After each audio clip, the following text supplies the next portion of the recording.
baga nagaan dhuftanii warri seenaa jirtanii baga nagaatiin dhuftanii bakka jirtanitti nagaan waaqayyo isiniif haa ta'u. Baay'ee galatumaa galata argadhaa.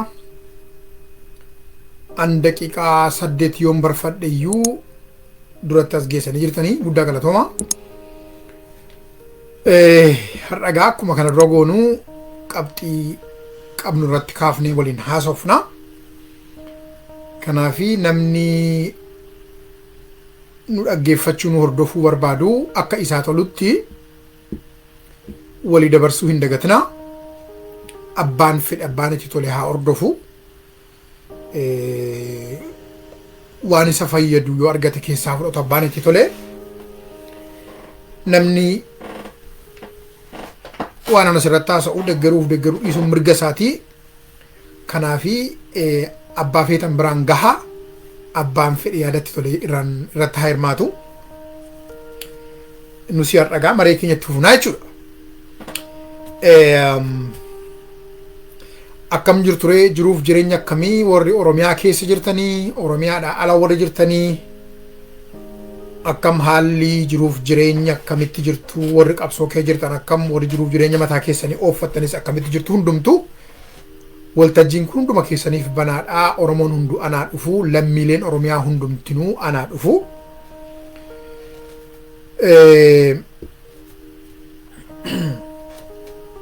Egaa asirratti waan haasofnu sababa haasofnuuf qabna. Sababa hojjennuuf qabna. Bakka gahuu barbaannu qabna. Waan hojjennu namni akka hubatu feena dabalee yaada keenya namni hirmaachuu barbaadu akka hirmaatee itti fayyadamuu feena. Abbaan ittiin mormuu fedhus ittiin mormuu mirga isaatii. Sanaaf banaadhaa jechuudha. Kana dura yeroo walii gallee akka yaadametti torban tokko dura waan kana irratti haasa'uuf turre garuu haala garaagaraa anaaf mijachuu hafeenanii torban tokko gidduutti hafe. Sanaaf dhiifama isin gaafadha. Egaa har'amaarra yeroo gabaabaa fudhannee irra haasofnaa. Isin hin dheebossu abbaan itti seenaa haa adeemu. Isin yeroo kamiyyuu waliif dabarsuu hin dagatinaa. Yeroo dabarsitan nama beektanii dabarsitanis innis nama beeku haa dabarsu.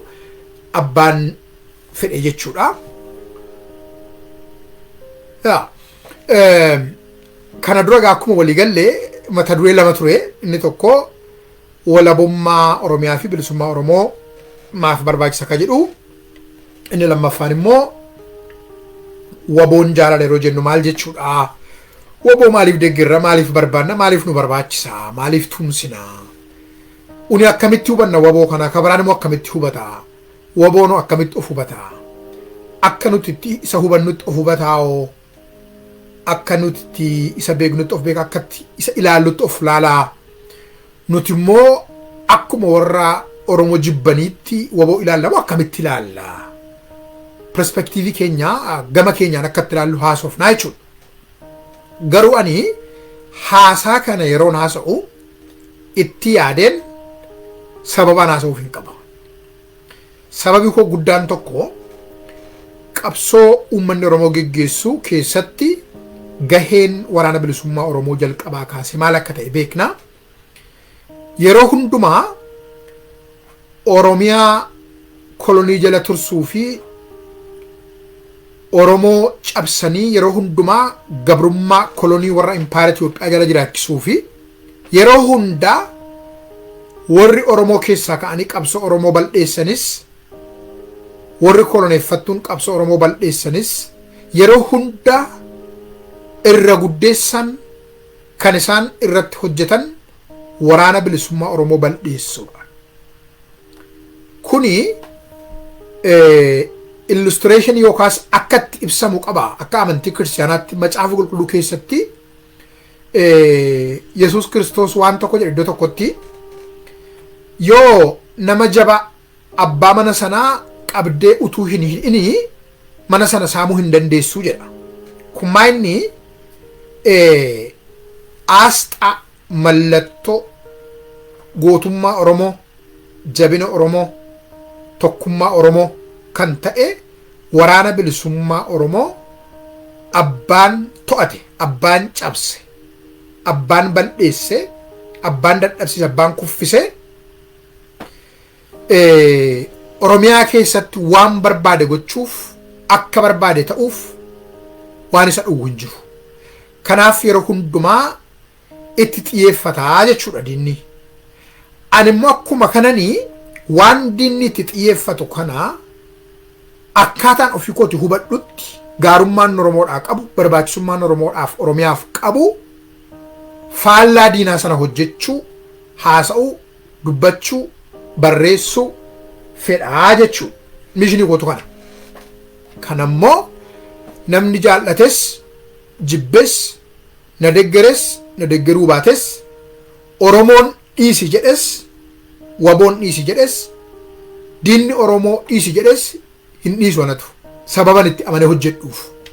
Waanan Oromoodhaa, Oromiyaadhaa taha jedhu hojjechuudhaa fi eenyuun iyyuu eeyyaman gaafadhuuma hojjedhaa jechuudha naachuraaliidhaanaaf. Kana dubbichi. Egaa mata dureen keenya har'aa waa'ee wabooti. Waboon jaalala maaliif jennaa isa jedhudha. Maaliif jaallannaa? Nuuf maal jechuudha inni isa jedhu haasofna jechuudha. Waan beeknu wal yaadachiisna waan haaraa miti. Garuu utuu isatti hin dhaqin waan yeroo hedduu sababa'an nama amantii keessa illee jiru taheef namoonni namoota dudduubi isaanii kan koo fakkaatu amantii keessa namoota turan irraa fakkeenya fudhatanii yeroo hedduu mul'inaanis dhoksaanis keessaanis komeen irratti haasa'an waan jiranii fi komee namootaatiif defend of gochuu ofii kooti falmachuu tun tahin hubannoo hunduma keenyaaf akka ta'utti waan xiqqoon dura isa dubbadha. Yeroo hedduu waan namoonni kaasan keessaa ati hoo luba maaliif luba Maartin Luuter Kingii lammii Ameerikaa isa gurraacha Ameerikaatiif falmee maaliif fakkeenya fudhattee karaa isaarraan deemtu jedhu. Warri kaan immoo Niinsan Mandeelaanii absoluutli karaa nagaa qabsaahee maaf sanarra hin deemtu waan lolaa maaliif haasoftaa waboo deeggarra maaliif jettaa waboo tumsina maaliif jettaa jedhu. Warri kaan immoo waa'ee Mahatmaa Gaandhii namicha warra Indiyaatiif qabsaahee naa kaasu inni sun absoluutli karaa nagaati maaliif karaa sanarra hin hordofne maa sana faana hin buune Oromootiin nagaan qabsa'aa akkasumatti qabsoo geggeessamaaf hin jettu jedhu which is perfect karaa tokko sirrima jedhani. Anis namni akka koo Oromoodhaan karaa nagaa qabsaa'aa jedhu muraaseedhaa jedhee yaada.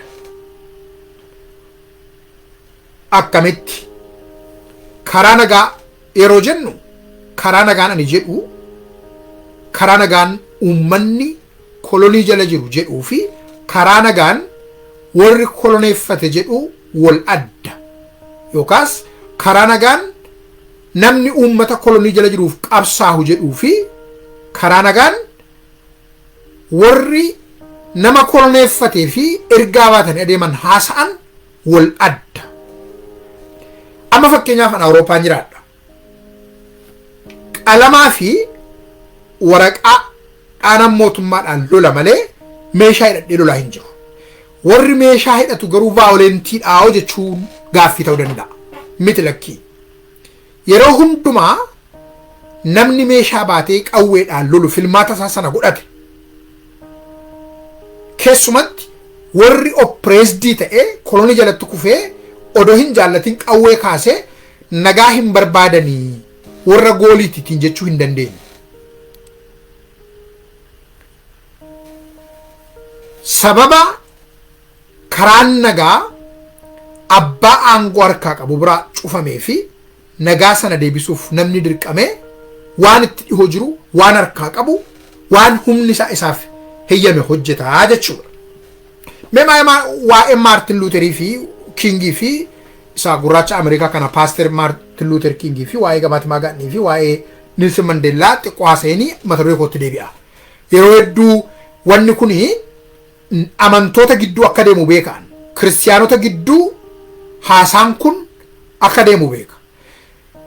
Maaliif immoo gidduu adeemaa namoonni amantii hordofanii amantii geggeessan keessumaa amantii keessatti itti gaafatama addaa warri qaban warri geggeessaa yeroon jedhu yookaan luba yoo ta'an yookaan leadershipii waldaa keessa jiraatan yookaan waa'ee amantii sanaa warra propagaate godha warra deemanii lallaban barsiisan yoo ta'an raajota jennu lallabaa wangeelaa jennu paasteroota jennu warra leadershipii bulchiinsa waldaa kiristaanaa hojjetan jennu warra akkasii yeroo hedduu empire barbaadu. Akkuma mootummaan koloneeffataa biyya tokko irratti empire ijaarratu warri akkasii baay'een isaanii waldaa kiristaanaa keessatti empire ijaarratanii empire sana jala namoonni akka bulan barbaadu. Empiruma keessatti empire ijaarratu jechuudha. Namni authority isaanii, humna isaanii, hojii isaanii, kadhannaa isaanii, lallaba isaanii, barsiisa isaanii, raajii isaanii namni akka question goone akka hin gaafannee fi sammuu namootaa kanaa systematically barsiisa sanaan qabanii oppressed godhaniitu namni kun luugamamee akka isaan agarsiisan duwwaatti akka yaadu akka isaan dubbatan duwwaatti akka yaadu waan isaan yaadan duwwaa akka haasa'u waan isaan yaadan duwwaa akka hojjetuu fi namoota oppressed godhanii empire mana amantaa keessatti ijaarrataniitu ummata of jala bulchanii irratti giruuppii irratti aangoo olaantummaa aboo qabaatanii jiraachuu barbaadu. Yoo namni seerkilii beekumsaa hagoobara beekumsaa isaan ijaaran sana namni cabsee yoo bahee question godha mirga isaa gaafata isaanin illee gaaffii gaafata barsiisa isaaniillee dubbii isaaniillee challenge godha sababa ta'eefi sana hin fedhani. Yoo namni tokko waan baratame traditionii baratame aadaa baratame sana keessaa bahee yaada tokko ol baasee waa tokko saaqee namatti agarsiisuuf kahee akka empire isaanii sun hin diigamnee fi nama sanatti duuluu jechuudha. Namni sun akka hin dhaggeeffatamne yaada isaa namni akka hin hirmaanne waan baramu irraa baramee namni duukaa akka hin buune irratti hojjetu jechuudha. Kanaafi warra akkasii kana hojii isaanii xiqquma akkuma kan nafxanyaa irraa soqollee uummatatti agarsiisnu hojii warra akkasii irraa saaqne ilaa kanas ilaali jechuun gaarii namaan. Ani gabaabatti Maartin Luther Kingii fi Niilsen Mandeelaadhaa fi Mahatmaa Gaandhii fakkeenya naaf ta'uu danda'u ta'uus hin danda'an at the same time. Maaliif fakkeenya naa ta'uu danda'u? Uummata isaaniitii qabsa'an qabsoo in quotation qabsaa'uu isaaniitiif fakkeenya naa ta'u. Content yookaas qabiyyeen qabsoo isaanii garuu tarsiimoon isaanii garuu akki isaanitti qabsoo sana oofan garuu hundi isaa fakkeenya naa ta'uu hin danda'u baay'ee isaa hin fudhu. Fakkeenyaaf Maartin Luther Kingii innan fudhadhu qabsaahee uummati adii uummata gurraacha gabroomseyyuu qabsoo sana jaallatanii akka isaan isa deggeran godheera. Sun bareedaadha waan irraa fudhatamuudha. Kanaaf nuyyuu yeroo hedduu lammiileen Oromiyaa qabsoo Oromootti hirmaadhaa jenna. Lammiilee Oromiyaa yeroo jennu nafxanyoota warra abboonni isaanii gaafa biyya keenya cabsanii qabatan Oromiyaa keessa qubatan dabalata. Sabaaf sablammii kamuu dabalata. Nama haadha yookaan abbaatiin Oromoo hin ta'in kamuu dabalata. Nama Oromoos dabalata. Lammiilee Oromiyaa gaafa jennu. Kanaaf nuyyuu aniyyuu qabsoon ani dubbadhu kuni qabiyya yookaas elementii kan Maartin Luther King qabaa jechuudha. Garuu kanan hin fudhanne qaba. Waan hin fudhanne maa inni akkaataan inni itti haasa'uuf wanti inni godhu baay'eensaa reyaaliitii lafarra jiru. Waan yeroo sanaayyuu jiruuf jireenya uummata gurraacha Ameerikaa keessa jiru lafarra jiru hin agarsiisu ture. Baay'ee waan irra keessa ta'e waan shaaloo adiin dhagahuu barbaadu haasa'a malee waan baay'eesaa waan silaa adiitti himamee adiidhaan dhiisi jedhamu gurraacha oppreesdii ta'etti hima ture. Kanaafidha warri adii kan isaan leellisan baay'een isaanii amma. Qabsoon garuu uummanni tokko kolonii jala jira yoo ta'e waan uummanni sun barbaadu haasa'u, hojjechuu, dubbachu barreessu sana falmuudha malee waan warra nama koloneeffate birattis nama jaallachiisamu jaalala namaaf argamsiisu waan siidaa jarri namaaf ittiin keessu dalaguuf yeroo irratti fudhachuu miti ilaalcha kootu kun fakkeenyaa fi qabsoo hedduu ni geggeesse keessatti waan baay'een argameera waan baay'een dhabameera har'aa Ameerikaa keessatti karaan hedduun maqaa gurraachaan mogga'ee jira karaa sana irratti hoteelli suuqiin supermarketiin restorantiin bildingiin gamoon gurguddaan ijaaramee jiru garuu kan uummata adiiti maqaan karichaa immoo kan warra gurraachaati warra kolonii jala jiran jechuudha har'ayyuu Ameerikaa keessaa gurraachi opereeshinii systematic ta'e baay'ee bifa walxaxaa ta'e hin mul'anneen waraqaa irratti barreeffame kan hin jirre garuu sammuu adii keessa kan jiruu fi isa waraqaa irratti barreeffame dudduubaan uummata gurraacha irratti kan isaan hojjetan siistamiin opereesiif ta'e tokko sirriitti lafa qabatee uummata gurraacha irratti godhamaa jira. Kanaafiti bu'uuraan jijjiiraminni fide muraasaa jechuu kooti. Garuu privileejii warra adii sababa eegee fi eebbifamaa fi faarfatamaa ta'e. Kun dhugaadha dinaa gochuu dandeenyu. Akkuma yeroo darbe dubbadhee Mahatmaa Gaandhiitti dhufne dhuguma waggaa 27 mana hidhaa keessa gaafa ture uummata gurraacha Afrikaa kibbaaf qabsaa'eera. Gaafa hidhaatii bahe garuu uummata kanaa kolonii jalatti kuffise. Maaliif jecha strong akkasii fayyadamte jechuu dandeessu. Gaafa hidhaatii bahu uummata gurraacha bira adeeme tun tashin adii warra waggaa 27 isa hidhee bira adeeme 7 yookaan 3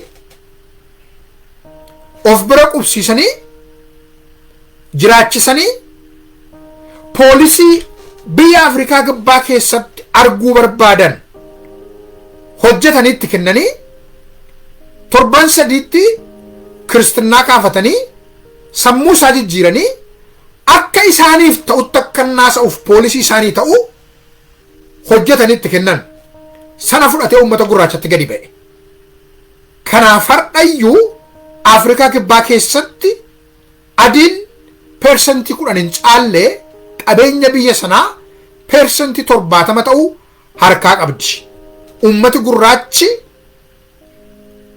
biyya Afrikaa kibbaan bilisa baafadhe jedha malee qorqalbiinsaa dinagdeensaa siyaasisaa harka uummata adii persentii 10 jalatti hafe. Kanaaf yeroo hundumaa uummata adii biratti xiqquma ishee waaqaa gadi malee waaqeffamuu kan gahuudha. Niinsa Mandeelaan dantaa uummata adii eege sababa ta'eef. Mahatmaa Gaandhii immoo fakkeenya naa ta'uu hin danda'u. Maaliif yoo jettan nama yeroo South Africa yookaas Afrikaa kibbaa ture uummati adiin nama bulchuudhuma qabaa. Uummata gurraacha jechuun uummata xuriidha, dartiidha, gadi bu'aadha, savajiidha. Akkasitti barreessee jira. Kanaafi Mahatmaa Gaandhii uummata Indiyaati qabsaa'eera.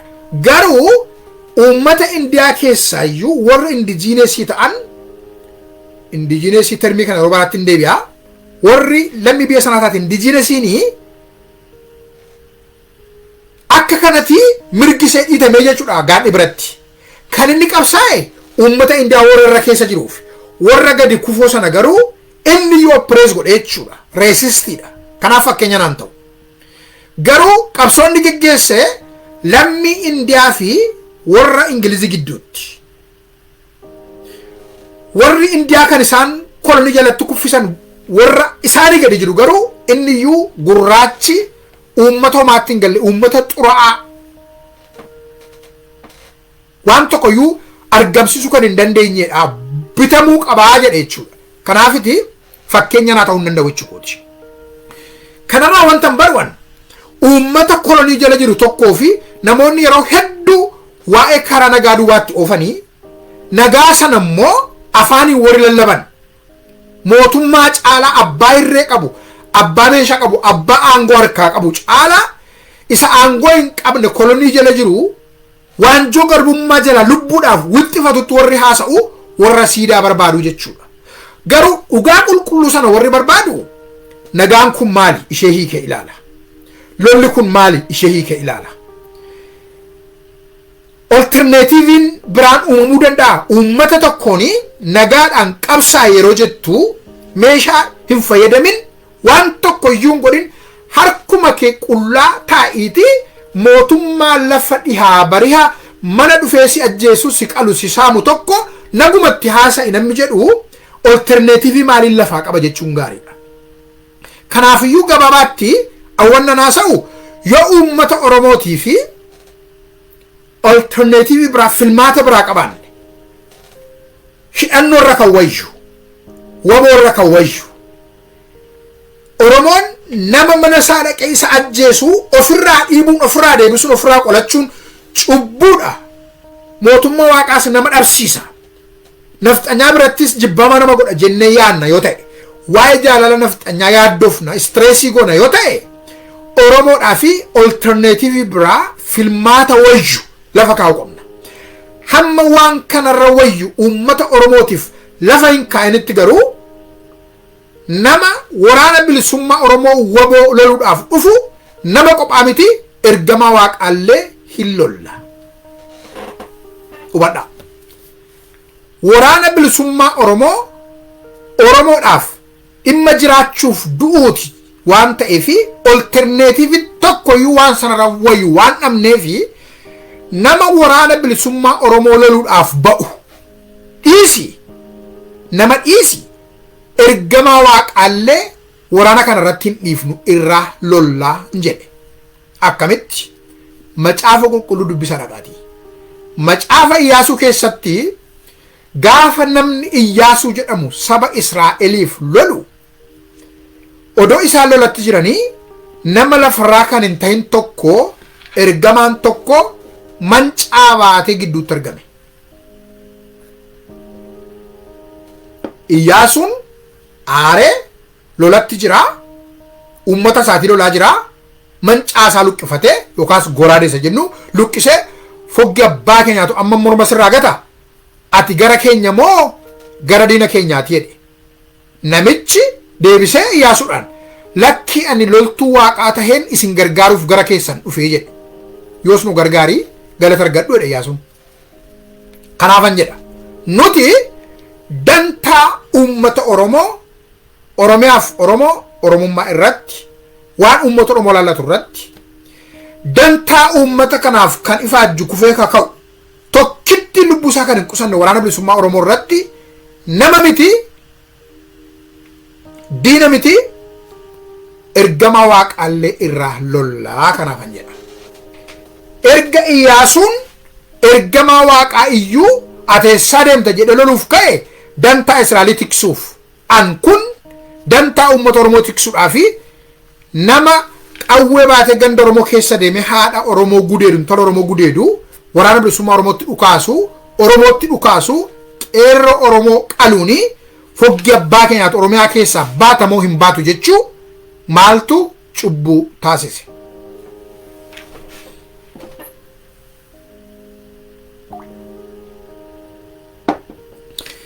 Kanaa jechuudha waa'ee wabootti dhufna ta'a. Egaa waa'ee waboo maali jennee dubbannaa jenna. Waboon maali ree? Maquma isaa gaafa laaltanii waraana bilisummaa Oromooti. Kan eenyuti? Waraana. Kan eenyu? Kan Oromoo. Maaliif? Bilisummaa Oromoofi. Oromootu waan dhabee qaba jechuudha. Maal dhabe? Bilisummaa dhabe. Maaliif?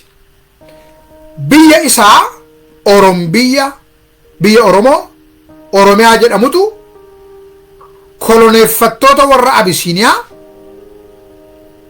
warra nafxanyaa Habashaadhaan koloneeffatamee jechuudha. Erga biyyi Oromiyaa jedhamu kun koloneeffatamee impaayera Itoophiyaatti makamee Oromoon mirga nagaan jiraachuu mirga akka isaa ta'etti siyaasa isaa misooma isaa, hawaasummaa isaa, amantii isaa ooffachuu dhabee jechuudha. Waan Oromoon dhabe kana Oromootti deebisuuf waraanni kun ijaarame jechuudha. Utuu waraanni kun saba kan biraa bal'eessuu, koloneeffachuu, sanyii namaa waraanee lafarraa bal'eessuu, nama ajjeesuu, nama shororkeessuu, nama dararuu, nama saamuu, nama cabsuu, sanyii namaa lafarraa bal'eessuu yakka hojjechuudhaaf ijaarame ta'e namni jalqaba dhaabbatee waraana kana ittiin mormuu ana ture. Amma garuu waraanni kun kan jedhu maqaansaa kan bilisummaa Oromoof jedha. Oromoo garboomsuutu hin ta'in bilisummaa Oromoof jedha. Bilisummaa dhabamee jira jechuudha. Oromoo jechuun maal asitti? Oromoo yeroo jedhu falaasummaa maqaa kanaa yeroo barhaasofnaa. Oromoo yeroo jedhu waraanni kun kan qabsaahu, kan wareegamu Oromoo isaa Islaama, Oromoo Kiristaana, Oromoo waaqeffataa, Oromoo isa kana sanan keessa hin jirre naachurali jiraatu. Akkasumatti Oromoo isa beeku san beenne, isa barate san baratin, isa diyaasporaa jiru Oromiyaa kee jiru, isa dhiira isa dubara Oromiyaaf kaaba kibba baha dhiha giddu galeessa Oromiyaaf nama Oromoo ta'e kamiif kan qabsaahu jechuudha. Waraana bilisummaa Oromoo yeroo jennu kan Oromoo jechuu keenya, qabeenya Oromoo jechuudha. Oromoof kan dhaabbatu, Oromoof kan dubbatu, Oromoof kan du'u, Oromoof kan dhiigu, Oromoof kan wareegamu jechuudha. Waraanni bilisummaa Oromoo guyyaa tokkoyyuu hamma ani beekutti ilaa rasaasa isheen dhukaase kana ABO fan dhukaase, WBO fan dhukaase, KFO fan dhukaase, OPDO fan dhukaase, PP fan dhukaase hin jedhu. Oromoodhaaf jedha. Yeroo lubbuu isaa kennu Oromoof kenne. KFOf miti, ABOf miti, OPDOf miti, PPf miti. Kana maaliifan jedha? Oromoon kan jirtu KFO fi ABO keessa qophaa miti. OPDO keessa jirti. PP keessa jirti. Waraanni bilisummaa Oromoo yeroo dafqu, yeroo kufu, yeroo ka'u, yeroo beela'u, yeroo dheebotu, yeroo bakkaanitti roobu, yeroo rasaasitti roobu, yeroo gaddu, yeroo gammadu, gaafa kolfu, gaafa boo'u, gaafa dhiyeessin irraa citu, guyyoota hedduuf, torban hedduuf agabuu gaafa taa'u, baala mukaa gaafa nyaatu Oromoof jedha. Oromoo Wallaggaaf hin jedhu, Oromoo Arsiif hin jedhu, Oromoo Baaleef hin jedhu, Gujiif hin jedhu, Boorannaaf hin jedhu, Jimmaaf hin jedhu, Shawaaf hin jedhu, Oromoof jedha. Kanatu adda isa godhaa, jaalala isa godhaa jechuudha. Al takkana egaa.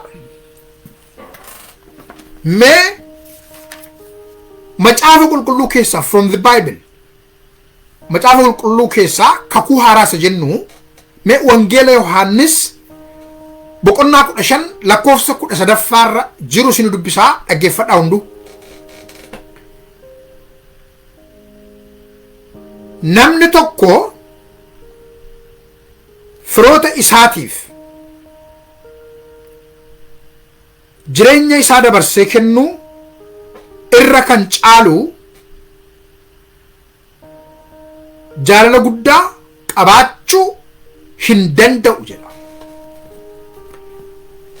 Kana kan jedhe Yesuus Kiristoostu waa'ee cubbuu namaatiif waan gochuuf deemu haasa'aa jira. Amantii kam keessa kan jirtan mee konseptii kana yaada kana dhaggeeffadhaa al tokko. Amma nuti yeroo hedduu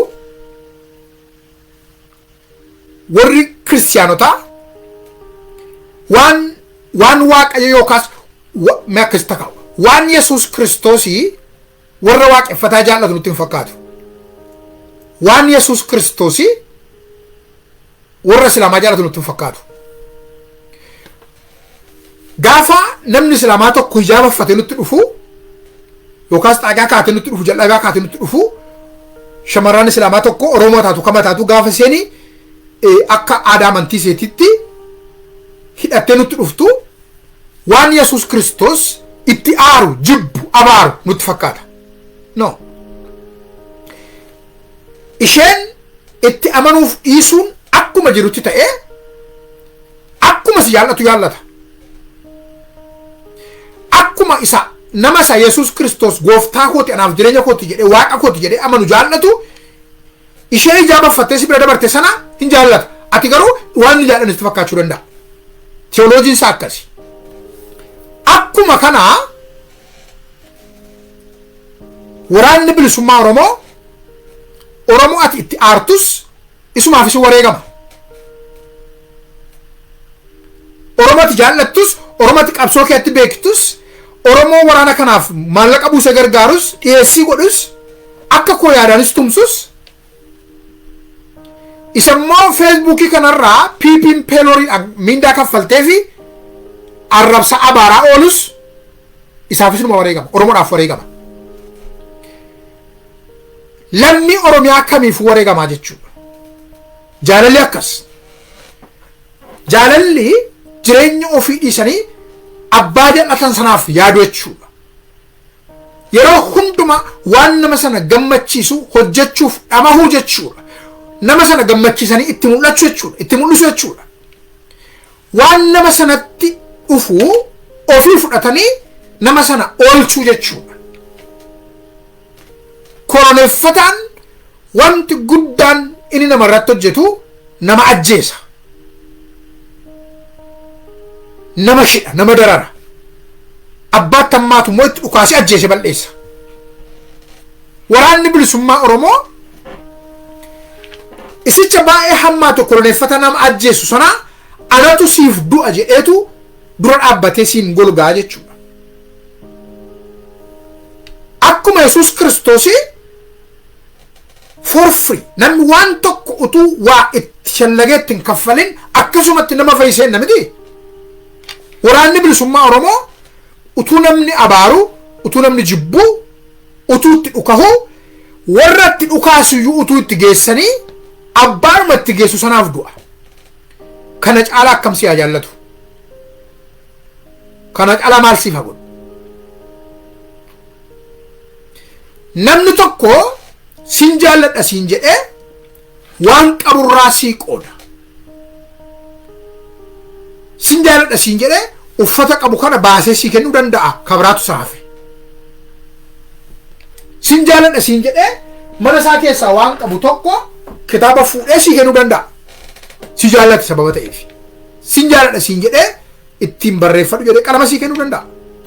Maallaqa sii kennuu danda'a. Sin jaalladha siin jedhee waajjira hojjetu keessaa carraa sii barbaadee hojii sii uume sii kennuu danda'a. Yookaan immoo maallaqa isaa fudhachuu danda'a. Hojii sana sii kennee. Si jaallatamu. Waraanni bilisummaa Oromoo garuu waboon waan tokkitti qabu jireenya isaa sii kenne. Amma nasitti Yesuus jedhu jireenya jechuun lubbuudha. Holistically gaafa laallu. Waan qabu sii kenne jechuudha. Jireenya isaa kenne jechuun lubbuu keessa waan hundumaatu jira. Gaafa lubbuun kee darbee waan qabdu hin hafe. Waan baratte hin hafe. Waan hojjette hin hafe. Ijoolleen keessa biraafan, haati manaa keessa biraafte, abbaan manaa keessa biraafa. Digiriin keessa biraafa, maallaqi keessa biraafa, beekamtummaan keessa biraafa. Akkuma jirutti deemte jechuudha. Waan erga addunyaa kana dhufte horatte beekumsa, qabeenya, beekamtii, waan kamu hundaa dhiistee harka duwwaa deemte jechuudha. Gaafa duute. Ijoo kan akka du'a kanaa harka duwwaa nama hambisu jira yoos. Kan akka se nama hiyyoomsu jira. Waan namni qabu hunda utuu namni ilaalu addunyaan kun utuu yaa'ee namatti iyyuu nama harka dhooftee lafatti rukuttee harka duwwaa nama hambiste nama fuutee deemti. Warri kidnaap nama godhu warri nama ukkaamse nama fuudhee badu maallaqa fidii jedha fuudhee erga badee qabeenya abbaa sanaa background isaa dudduuba isaa qorateetu qabeenya miliyoona manaa fide kanaaf isin gadhiisu. Du'i garuu lubbuu kennuun garuu qabeenya hunda asitti si dhiise kophaa fudhatee deeme jechuudha. Nama hiyyoomsaa jechuudha. Waraanni bilisummaa Oromoo waan qabu sii kenne jechuudha. Jireenya yeroo jennu barumsa isaa siif dhiise. Bultii dhaabbachuu siif dhiise. Digirii fudhachuu siif dhiise. Maastersii siif dhiise. PhD siif dhiise. Haadha manaa fudhatee fuudhee wajjin gammaduu danda'u abbaa manaa qabaatee wajjin gammaduu dandeessu siif dhiifte jechuudha. Daldaluu danda'u siif dhiise jechuudha. Jaalalli kana caalaa Oromootti agarsiisan maaltu jira? Waraana kana caalaa kan Oromoon jaallachuu qabu, kan Oromoon deeggaruu qabu, kan Oromoon tumsuu qabu maaltu jira? Waraana ati baradhu maaluuta ansiin du'a siin jedhe. Ati ijoollee kee barsiifadhu sittaa tolu. An bultiin dhaabbadhu ijoolleen horu siifan utuun dafquu lafee koon siif caccabsaa foon koon siif buruqsaa lubbuu koon sii kennaa jedhe. Ati dhaqi digirii kee fudhu ati daldaladhu abbaa qabeenyaa ta'i. Ati aangoo tolbayi ansii du'aa kan sii jedhe.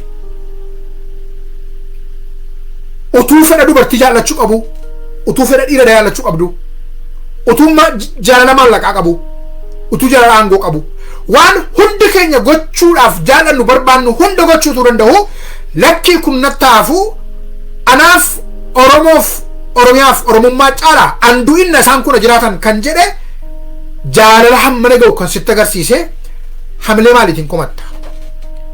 Hamilee maaliitiin deeggaruu dhiifta? Hamilee maaliitiin waraana sirna koloneeffattuu fuutee akka ajjeesaniif itti adeemta? Hamilee maaliitiin haadha waboo akkasii ganda keetii kabaja dhoowwatta? Hamilee maaliitiin abbaa waboo akkasii ganda keetii kabaja dhoowwatta?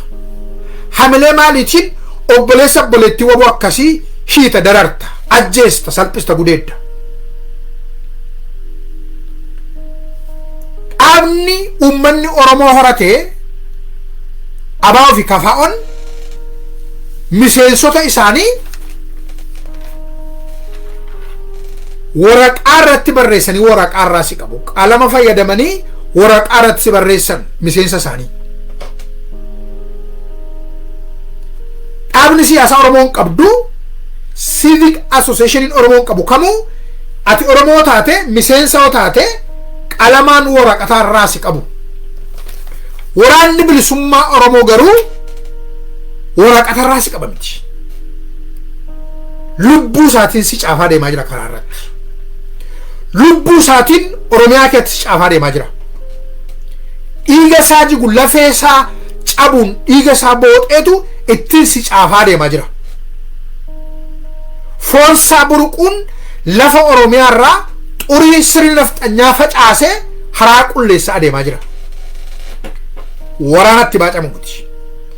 Waraana biyya ambaa ta'anii kaafeteriyaa ta'anii bargeree ofii nyaachaa juusoo ofii dhugaa farsoo dhugaa arrabsan abaaran miti. Waraana masaraa mootummaa keessa ta'anii arrabsan miti. Imimmaan haadha yeessaa dugda isaa irratti baatee tooni meeqa kan ulfaatu haadha Oromoo irraa jigsuudhaaf ifaajjaa jira. Lubbuutti hin baacamu, lubbuutti kennaa jira. Waraana lubbuuf jaallatamuu qabudha jechuudha. Gaafa kufuu, gaafa dhiiguu, gaafa lubbuu isaa kennu Oromoo jedhee kan kennu jechuudha. PP'n nafxanyaan OPD'n ilaa shanee jedheetu rasaasaan lafatti situmaa oola. Waraanni bilisummaa Oromoo garuu Oromoo jedhee siif kufaa oola. Garaagarummaa sana agartaa? Sakoo waraanni kun ittiin deeggaramu maal akka ta'e hubachaa jirtu?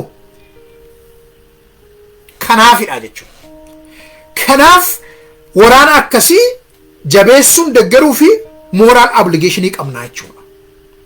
warri ummata kana keessa beekne jennu baranne jennu hubanne jennu dhugaa ummanni kun qabuu fi waan waraanni kun ifaajuuf wal simsiisne akka Oromoon hubachuu danda'utti Oromoodhaan dhiyeessuu qabna jechuudha gabaatti.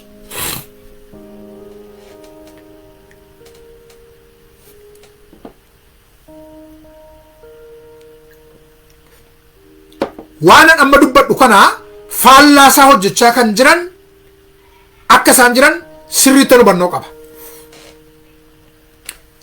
waraana nuti dantaa Oromootiif dhaabbate jennee waa'ee isaa haasofnu isin hubachiisuu yaalaa jirru kana PP'n akka bara wayyaanee fiilmii isaa baguuguma eessatti Oromootu wabootu nama fixe hojjette sana har'a dookumentari gurguddaa qopheessaa jiru fudhatanii Awurooppaa dhufuuf. kan ammoo baatee kan dhufu warrumaa qabsoo kana keessa ture warra dullacha PP'n qallabaa jirtudha. isaanumatu fudhatee gara Awurooppaa dhufuudhaaf deemaa jira jechuudha.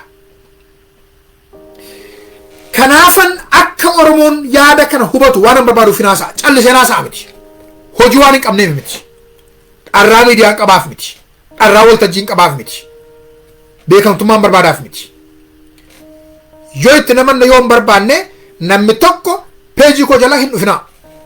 an ka barbaadu beekamu ulfina maqaatuun tashin dantaa Oromoo qulqulluu nama hubachiisuu yaaluudha. warri ammayyuu biyyi isinitti hidhu konfiyuushinii kee jirtan waan Oromoon dhaabbatuuf waan waraanni kun dhaabbatuuf maali waan jedhu akka hubattan barbaadeen.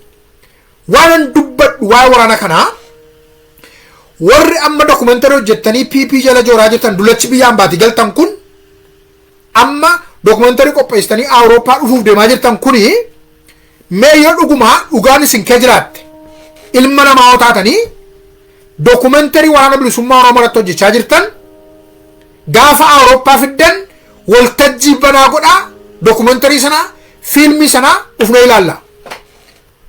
waa'ee waraana bilisummaa Oromoo amma istuudiyoo mataa kootii kataa isinitti haasa'u kana waltajjii kamirratti biyya kamitti iddoo kamitti yoom haasa'uu dandeenya. akkuma an waan qabsoo kanaaf waan waraana kanaa pirinsipiliin itti amanu gadi bahee fuulaa fuulatti fuula koon maqaa koon haasa'aa jiru dookumentarii waraana bilisummaa Oromoo irratti hojjechaa jirtan warri maqaadhaaf Oromoon qabsaa'uudha isin jedhee isin jala yaa'aa ture gadi ba'aati akka kanatti fuulaa fuulattaa sobna waltajjii Oromoo irratti Oromoo kam duratti gadi ba'an haasofnaa fuulaa fuulatti ani durattis waltajjii barbaadan irratti biyya barbaadanitti hin haasofnaa kottaa.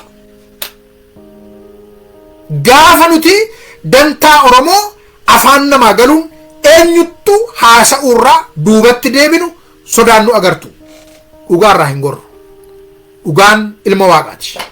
waaqayyo dhugaa Oromoo dubbannee nu balleessa yoo ta'e qilee nu haa buusu. kabaja eenyuuf ulfina eenyuuf dhugaa Oromoo irraan gorru. waraana bilisummaa Oromoo uummata kolonii jalatti kufe kana dhugaa isaa galchuudhaaf aduu nyaatu beela nyaatu rasaas itti roobu beela'u dheebotu kufee ka'u dafqu ifaajjuu ulfina keessaniif jecha maqaa Oromoo guddaaf jecha doktera taatanii piroofeesara taatanii luba taatanii sheekii taatanii abbaa gadaa taatanii hojii dippiloomaasii adii jin dandeessanii dhiiftanii abbaa qabeenyaa taatanii who cares. dhugaa uummata Oromoo wajjin du'uuf kufanii ka'uu wayyaa jechuudha. kanaafiti odoo namni hedduun garaachi dhukkubuu mataan dhukkubuu nutti tole zanaa isa jedhamu afaan nafxanyaatiin beektu miti akka afaan nafxanyaan jedhan sanatti zanaa jennee nutti tole konfidensiidhaan waan waraana bilisummaa Oromoo haasofna akkanatti bishaanitti dhugaa. xabatti hin jiru jechuudha. Yesuus Kiristoosii dhiiga isaa lubbuu isaa kennuudhaan waaqaaf nama gidduutti nagaa fide jaalala fide jaalala inni fide suni namaaf namas waaqaaf waaqas walitti fide akkasitti hubanna nuti. Waraanni bilisummaa Oromoo jaalalli Oromoof qabu lubbuu isaanii agarsiisu, dhiiga isaanii agarsiisu. Dhiigi waraana kana, dhiigi ilmaan Oromoo qabsoo kana deeggaranii waraana kana duukaa dhaabbatan hamma har'aatti Oromiyaa keessatti jigee namoota har'a jaalala impaara Itoophiyaan machooftanii qabsaa'ota Oromoo jibbitan, qeerra Oromoo dhugaa kanaaf ifaajju jibbitan, darartan jaalala dhugaatti sin deebise jechuudha. Akkuma jaalalli Yesuus Kiristoosii nama Waaqayyotti deebise, jaalalli waraana bilisummaa Oromoo lubbuu isaatiin dhiiga isaan agarsiisu jaalala Oromootti sin deebise jechuudha. Mana abbaa Oromootti sin deebise jechuudha. Gadaa Oromootti, safuu Oromootti, sirna Oromootti nu deebisa jechuudha. Pirinsipilii kanaa jedhaa nuti. Waraana bilisummaa Oromoo kophaatti adda baastanii jaalabaluu jettanii yoo laaltanii itti aaruu dandeessu. Sababni isaa micaa ollaa keessaniiti. Abbaa keessan haadha keessanii wajjin haati isaa abbaan isaa lola qabaachuu danda'u. Akkuma hawaasa kamiyyuu jaalabaluu sanaa wajjinis ganda keessa gaafa ture lola qabaachuu dandeessa, jibba dhuunfaa qabaachuu dandeessa. An garuu nan haasa'aa jiru waraana bilisummaa Oromoo keessaa nama tokko fuudhee waa'ee jaalabaluu miti. Pirinsipiliin waraana sana akka jirutti sakkoon isaa maali? Kaayyoon isaa maali? Hojiin isaa maali? Isa jedhu isan diffendii gochaa jira jechuudha. Kophaatti yookiin abaaftee laalte akkuma koo akka keeti. Waraanni aaru jira, waraanni gammadu jira. Kan dafee aaru jira, kan dhiisu jira. Kan haaree siree buu danda'u jira, sokutuu danda'u jira. Akkuma anuu atuu gochuu dandeenyu jechuudha. Garuu akka waliigalaatti gaafa walitti finnu akka waraanaatti pirinsipiliin itti deemu jira jechuudha. Isa diffenni godhaa jiranti. Inni dubbachaa jirru waa'ee pirinsipilii sanaati jechuudha. Ilmi namaa pirinsipilii duukaa deema waan ta'eef. Kanaafan yeroo darbee uummati tokko gara namaatti yoo guddate nama duukaa fiiga. Gaafa namni rafaa gaafa namni dhiisa. Gaafa namni baluun deeggaraa jedhee deeggaraadha. Gaafa namni hidhaa jedhee hidhaadha. Gaafa namni hiikaa jedhee laayikii godha, sheerii godha. Gaafa namni dhiise immoo dhiisa. Yoo pirinsipiliitti amante garuu, yoo kaayyootti amante garuu, abbaan kaayyoo sana baatee deemu yoo kufee dabartee kaayyichaaf deemta. Yoo inni dhiises kaayyoo sana itti fufta. Yoo inni irraa gores itti fufta. Kanaaf yeroo hedduu qabsoo Oromoo keessatti namni hedduun gara qabsootti guddate tun tashin gara namaatti guddate. Kanaafiti yoo nama hidhan hin hidhamen taa'a. Yoo nama hiikan hiikamee gadi ba'ee sirba. Deebi'ee moogala. Yoo namni ebaluun deeggaraa jedhee deeggaraa jedhe. Yoo namni ebaluun mormaa jedhee mormaa jedha. Gara ebaluutti guddate waan ta'eef. Warri gara sirnaatti gara pirinsipiliitti guddatu garuu pirinsipilii sana wajjin du'aa jechuudha. Kaayyoodha jechuudha. Kaayyoon immoo gabaa jiniin taatu. Carraa jiniin taatu. Garaa jiniin taatu. Qobuma ishee deemti. Pirinsipiliin jennu isaa jechuudha. Yoo pirinsipilii kana irratti strongly hin amantu ta'ee carraa kee ilaallatta. Yoom maal jedhee namni na jaallataa, namni waltajjii naa kennaa, yoom kana dubbadhee ebelu faana jibbuu, ebelu faan monatti aaru, warri laga akkanaan aaru, warri laga akkasii immoo hin aaru, warri amantii kanaanatti aaru, waltajjii na dhowwatu, warri kun monatti aaru, isa rakkattaa jechuudha. Yoo pirinsipiliitti namantu ta'e, yoo kaayyootti qulqulleessitee namantu ta'e, yoo kaayyoo sanatti amante garuu kaayyoo sanaa jiraatta. Abbaan kaayyoo sanatti aaru sitti aaraa jechuudha. Kaayyootti amanuu jechuun nama hunda gammachiisu jechuu miti. Waan itti amantu sana jiraachuu jechuudha. Kanaafiti waraanni bilisummaa Oromoo kaayyoonsaa uummata Oromoof wareegamu, uummata kanaaf dhaabbachuu waan ta'eef ati PPs ta'ii, ati OPDOs ta'ii, ati ABOs ta'ii, ati KFOs ta'ii, ati diiyaasporaas jiraadhu, biyya Arabaa jiraadhu, biyya Awurooppaa jiraadhu, Ameerikaa jiraadhu, Awustiraaliyaa jiraadhu, Kanadaa jiraadhu, Afrikaa kee jiraadhu, Oromiyaa kee jiraadhu, hayyuus ta'ii, waldhaalaas ta'ii, eenyu ta'ii, dadhabaa Oromoo ta'ii, jabaa Oromoo ta'ii, sii du'aa jechuudha, sii dhaabbata jechuudha. Waraan akkasii jaallachuuf dirqama qabdu reeti. Kabaja maluuf hin laattuu fire. Ulfina maluuf hin laattuu fire. Namni waan qaburraa sii kennee kaan hambifata. Garuu waraanni kun waan qabu jireenya isaa, hamileesa, qorqalbiisa, dandeettiisa, barnootaasa, bultoosa, ijoolleesa, haadha manaasa, abbaa manaasa waan qabu, digirii qabu, jireenya qabu, qabeenya horate waan qabu hunda paakii godhee walitti qabee jireenya isaa jechuun lubbuu isaa keessa kaa'ee sii kenne jechuudha. Kana caalaa akkam si jaallatu. Kanaaf Yesuus Kiristoos jireenya isaa kennuu caalaa, lubbuu isaa kennuu caalaa eenyutu jaalala namatti agarsiisuu danda'a jedhe hin jiru jechuudha.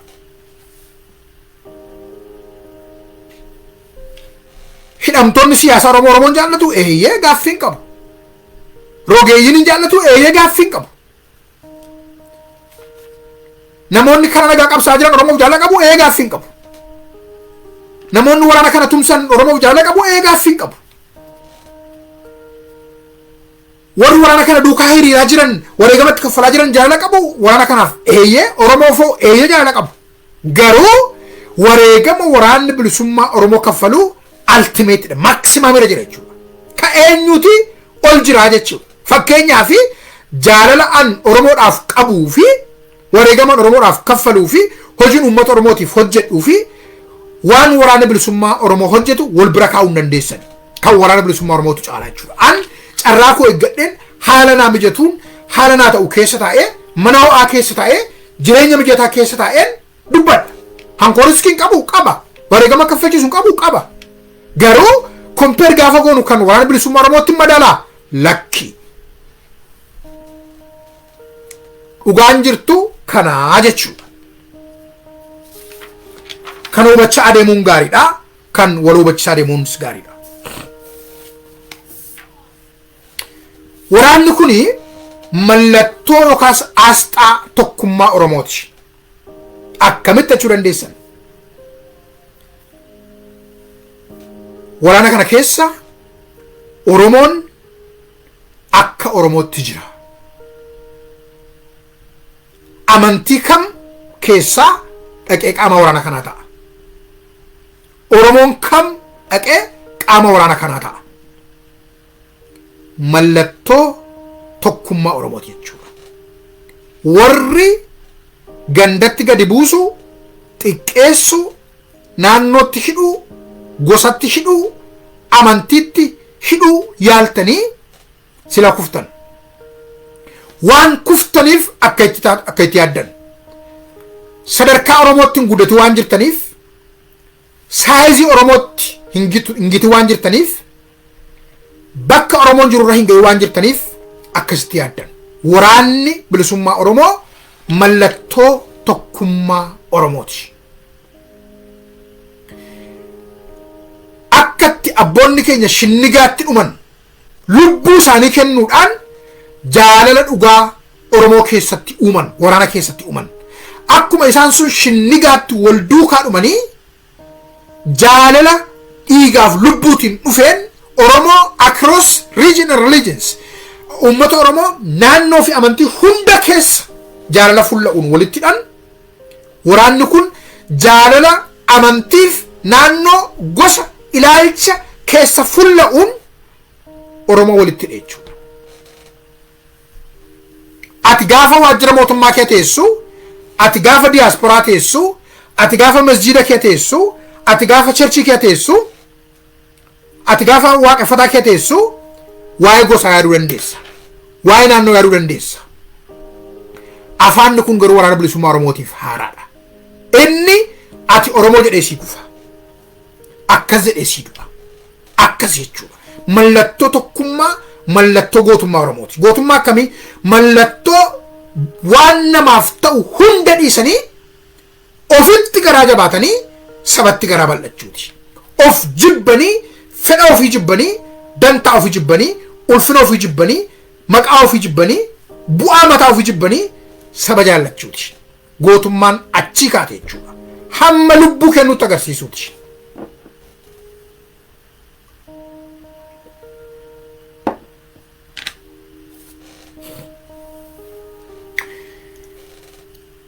Waraana kana deggeruun tokko sakoo isaatiin jedhe pirinsipilii yookaas eetiksii isaati. Maali kun? Mee fakkeenyaa fi waan yeroo darbee jaalmaroo dirriba haasa'an keessaa tokko yaada.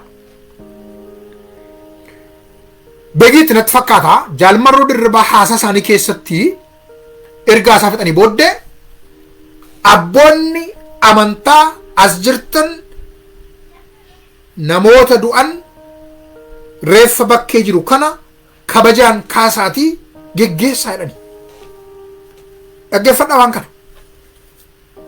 Abboonni amantaa as keessa jirtan nama du'aa reeffa namaa bakkee jiru kana kaasaatii kabajaan geggeessaa jedhani.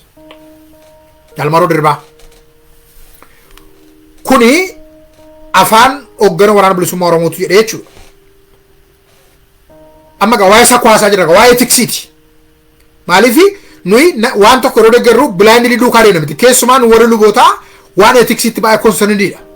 Waa'een sakoo waan etiksi pirinsipilii hojii keenyaa jin barumsa keenyaa jin deema waan ta'eef baay'ee attention itti ilaalla. Callisnee akka gabaa girrenne hoo jenna miti. Namoonni gadi ba'ee iyyee farka namaa reebaa oolla miti. Waan itti amannu qabna akka itti ilaallu qabna. Nuun taane taanaan bira kunna. Nuu taanaan raayitii itti ilaannee duukaa deemna. Namni tokko sammuu keenya irratti hojjettu. Sammuu keenya ol ka jiru Waaqayyoo fi dantaa uummata keenyaa qofa. Dhumatti dubbiin.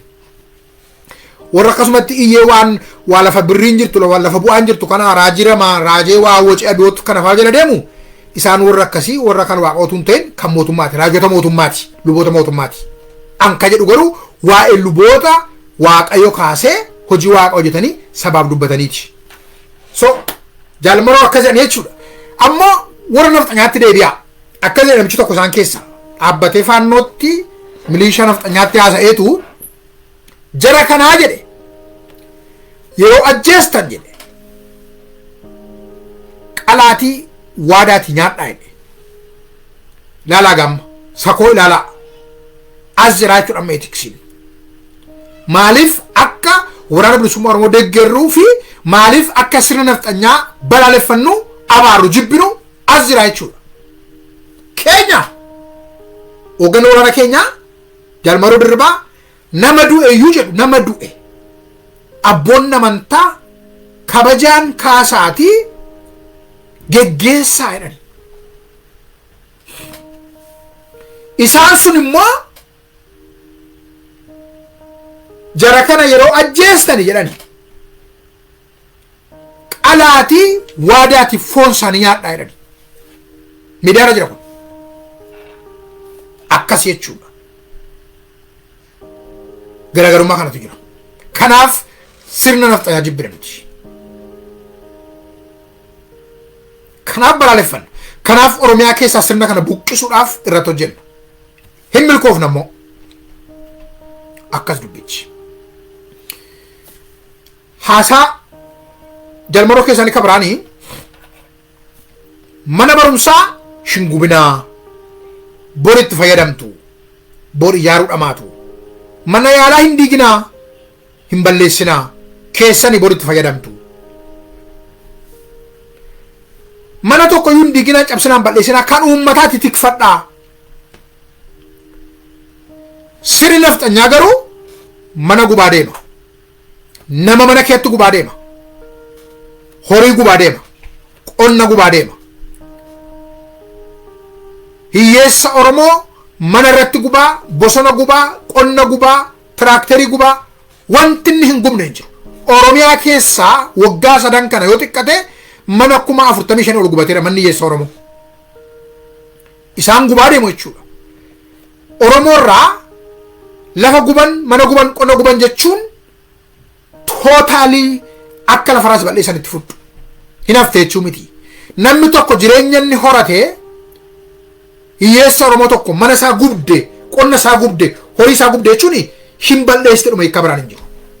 Akka itti hojjetu jechuudha. Kanaaf sakoo waraana kanaatu nuu tahaa jechuudha. Akka jechuun waraanni kun perfektidha lakki. Dogoggora qabaachuu danda'a maaliif hin qabaatu? Numa keetti dhalate numa keetti guddate. Nutu dhalchee nutu guddise. Hiyyeessa Oromoo keetti guddate, hiyyeessa Oromoo keetti guddatte. Qorqalbii isaa waan meeqaan tumamee guddate akka sana jechuudha. Aarii qabaa, gadda qabaa, dallansuu qaba, miidhama qaba, yaaddoo qaba, shimbeelaan dheebotaa hin gadda. Uummatuma inni wareegama kaffaluuf kanatu yeroo yerootti immoo waraanatti geessee lolchiisa. iddoon itti baanetti dhukaasan jira. Kanaaf gadda qabaa jechuudha. Hin dallana hin aaraa jechuudha. Yeroo aarummoo akkuma nama kamii ri'aakti gochuu danda'a jechuudha. Kanaaf maal goona ree waraana keenya miti jennee abaaruu qabna abaaruu hin qabnu. Jibbuu qabna jibbuu hin qabnu. Maal malee sirni jira, caasaan jira, naamusi jira. Waraanni kun ganda keessan keessatti yoo isin aarse yoo waan isin ittiin gammanne hojjete badinni balleessu argitan abaaruu miidiyaatti gadi ba'u iyyuu miti. Dogoggorri isaatti himamuu ture jira. Garuu caasaan jira, sirni jira. Yoo kallattiidhaan yeroo inni deemu aarii kee jiraachuu danda'a. Jaala isaatu biraa kufaa, madaa'ee jira ta'a, nama biraa ajjeefamee, dhiyeessi dhabee jira ta'a, beelee jira ta'a, dheebotee jira ta'a, abdii kutee jira ta'a, lolarraa dhufa ta'a, jaala isaa of biraa dhabee jira ta'a, waan hedduu sammuu isaa kee jira.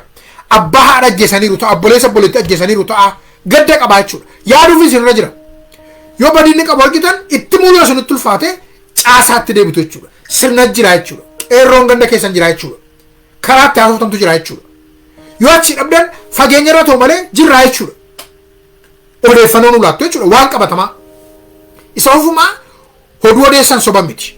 Beektu namoonni dhaggeeffachaa jiran jiraachuu dandeessu. Yeroo hedduu dhuftanii natti komattu. Natti himattu. Maali isin luba taatan waraana kana waa'ee isaanii haasoftu isaan kana godhan jettu yeroo hedduu. Namoonni akka jiru. Akkas godhanii eeyyee rabbi isaanii fadhiisu. Fidaa karaagaa. Dhuguma fidaa honesti dhuguma jedha akkasan. Fidaa kaa eessatti yoom maaltu ta'e badii isaanii tokko lama jedhi barreessi. Qulqulluusee maqaa jaala kanaa beektaa? Meeqa ta'anii turan? Jaal eenyu jedhu isaan keessa nama maqaa waamaniiru? Waan isaan godhan? Badiin isaanii maali? Guyyaa kam? Iddoo kamitti? Sa'aatii meeqatti? Gandi sun maal jedhamti? Aanaa kam jala? Atoo maqaan kee eenyu? Ganda akkamiiti? Gaafan jechuutti ka'u kunoo nutti cimsitan isinoo nu banne jedhanii sokku. Na nu badha malee nama maafan nama nu badhu. Kanan jedhaa jiru hin komattan taanaani raagaa qabatamaa fidaadha. Akkuma piipii gadi baatanii calma jettanii ururrattanii abaarraan namni sin dhaggeeffatu hin jiru. Dogoggorri jiraan nan garuu tasgabba'aa. Dogoggoruu danda'u miidhama uumuu danda'u nama waan ta'anii fi hubadhaa fi tasgabbaatti haasofsiisa. Isaanumaan maal inni kun immoo jedha isinitti himu. Akkasitti walitti haasofna miti. Kanatu ta'uudhaa qabaa jechuudha. Kuni bilchina, kun guddina. Mo'amuu miti kufuu miti. Waraannis yeroo socho'u uummata dhaggeeffatee, uummata laalaa, uummata dhaggeeffatee socho'uu qabaa jechuudha. Beektota Oromoo wajjin hojjechuu qabaa jechuudha. Beektota Oromootiin wajjin hojjechuu qaba waraanni bilisummaa Oromoo yeroo jedhu beektota akkamii gaafadhaa kanammoo. Beektota warra siyaasa Oromoo keessatti daldalatti gadi yaate miti. Warra isaa waraanni bilisummaa Oromoo guyyaadhaa guyyaatti lafee isaa, foon isaa, dhiiga isaa, dafqa isaatiin galmeessaa deemu fudhattee bobaa jala kaa'attee ganda faranjii keessa adeemtee waa'ee Itoophiyaa negosheetii gochuu waa'ee Itoophiyaa Oromoof kadhachuu deemtu miti. Waan waraanni kun wareegamuuf qulqulleessitee haasa'u jechuudha. Pirinsipilii waraanni sun ittiin deemu hubattee sana diffendii gochuu jechuudha. Rakkoonni qabaate mootummaa jechuudha. Afaan Oromoo aadaa Oromootiin akka isaa galutti akka isaa hubatamutti. Gadi baatee feesbuukiidhaan maqaa jijjiirrattee maqaa 7-8 nama tokko taatee feesbuukii baafattee tiimii ijaarrattee yookaan ganda keetti yookaan amantii kee keessaa tiimii ijaarrattee duula gaggeessu jechuu miti. Yookaas beektota akkasii wajjin dhaga'ee hojjechuu qabaa jechuu qabu waraanni bilisummaa Oromoo. Warra safuuf duudhaaf kabajaan obsanii fi itti haasa'uu danda'an. Yaada isaa gabbisuu warra danda'an. Waan inni of harkaa qabu warra dhaggeeffatan. Waan qaban immoo warra dabalanii itti kennan. Isa akkasii jechuudha. Malee warra yerootti gaafa qabsoon Oromoo ulfa sana gatachiisuudhaa fi waa boosaatti hatattee yookaan piipiitti dhaqxee aangoo wayii barbaachaaf marcuma akka hoodaa doombii wayii barbaachaaf dhamaatu yookaan ganda faranjii keessa deemtee Oromoon kana barbaada minuu akkasiin jettee waa kadhaa fi hiddu miti. No, it's not gonna happen. Ta'uu danda'u akkana.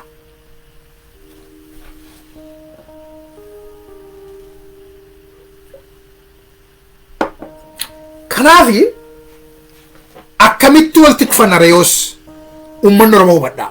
Waraanni bilisummaa Oromoon OPDO fi PPK jirtan inumaayyuu dhaggeeffadhaa kana. Waraanni bilisummaa Oromoo isiniif du'aa jira. Keessumaayyuu kaabineen milishaan humna addaa Oromiyaa warri itti gaafatamtuu PP Oromiyaa kan jirtan dhaggeeffadhaa jala sararaati. waraanni bilisummaa Oromoo ana caalaayyuu isa anaaf du'u caalaa isiniif du'aa jira.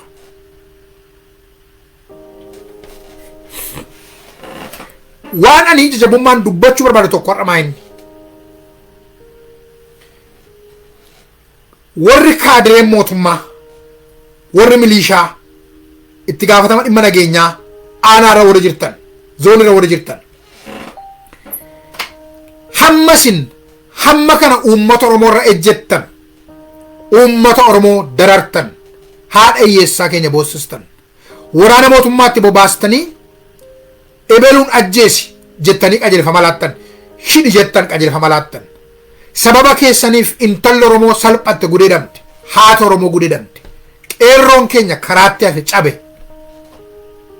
utuu guyyaa tokko nyaatee dhugeen gammadin lafarraa godaane sababa keessaniif waraanni bilisummaa Oromoo isin ajjeesistan sana caalaa isiniif du'aa jira. Maaliif beektu utuu waraanni bilisummaa Oromoo gara bal'eessa miti ta'e jaalala guddaa daangaa hin qabne Oromoof hin qabu ta'e garaa isinitti hin bal'anne ta'e hamma kana Oromoo irra najjettani hamma kana haadha Oromoon fixxani hamma kana qonna Oromoon gubatu hamma kana qeena Oromoon badu hamma kana Oromoon hin buqqa'u. Maaliif beektu waraanni bilisummaa Oromoo utuu isin sababa inni bosona keessaa beelaaf dheebuuf aduu baate uummata kanaaf qabsaa'uu fi utuu isin haadha isaa ajjeeftanii utuu abbaa isaa ajjeestanii utuu obboleettii isaa ajjeestanii utuu obboleessa isaa ajjeestanii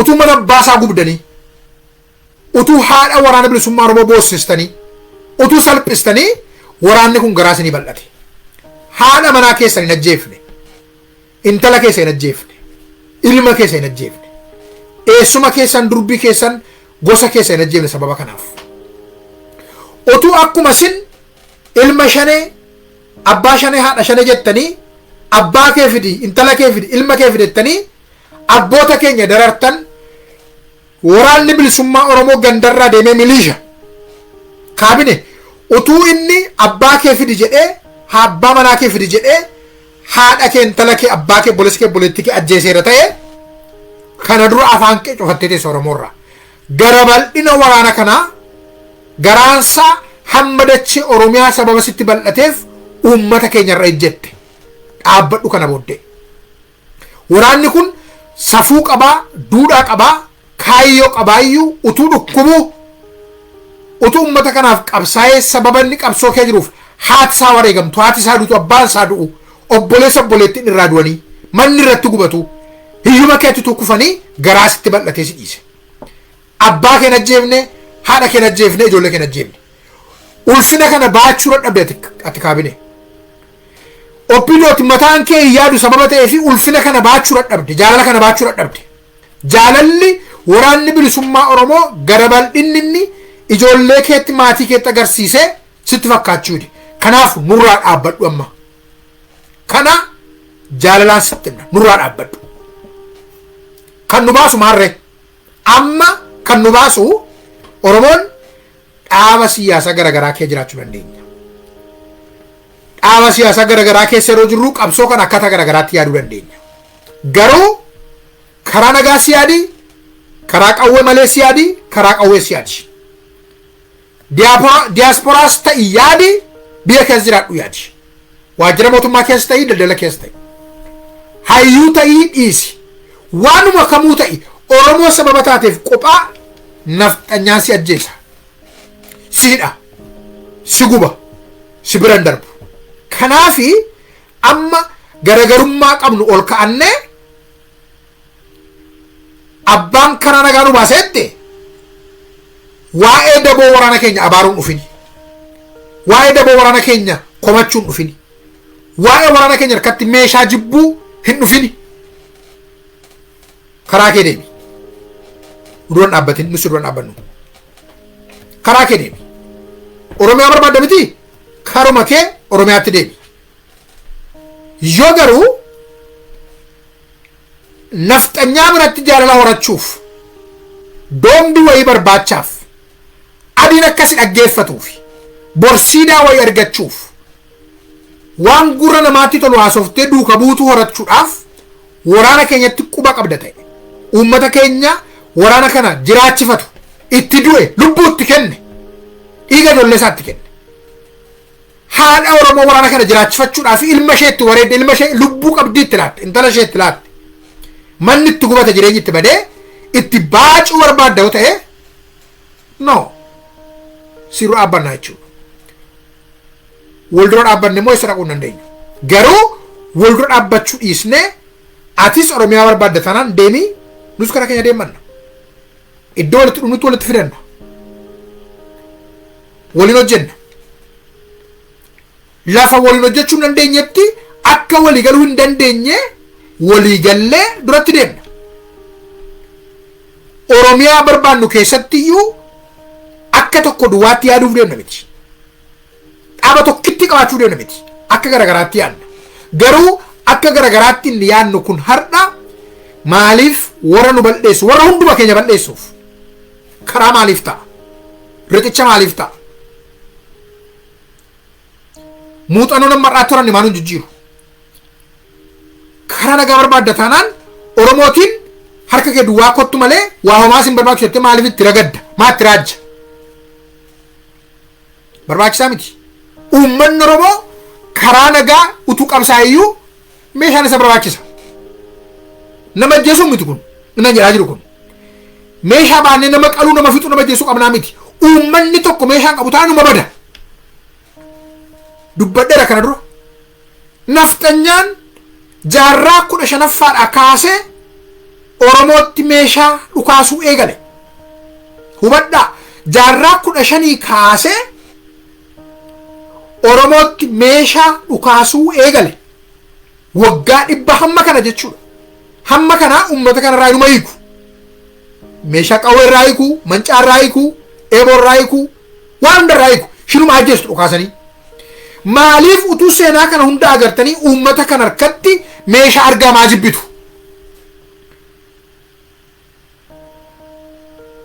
Baadhee taa'u mana isaa taa'uuf maaliif jibbitu sin? Maaliif sin rakkisi?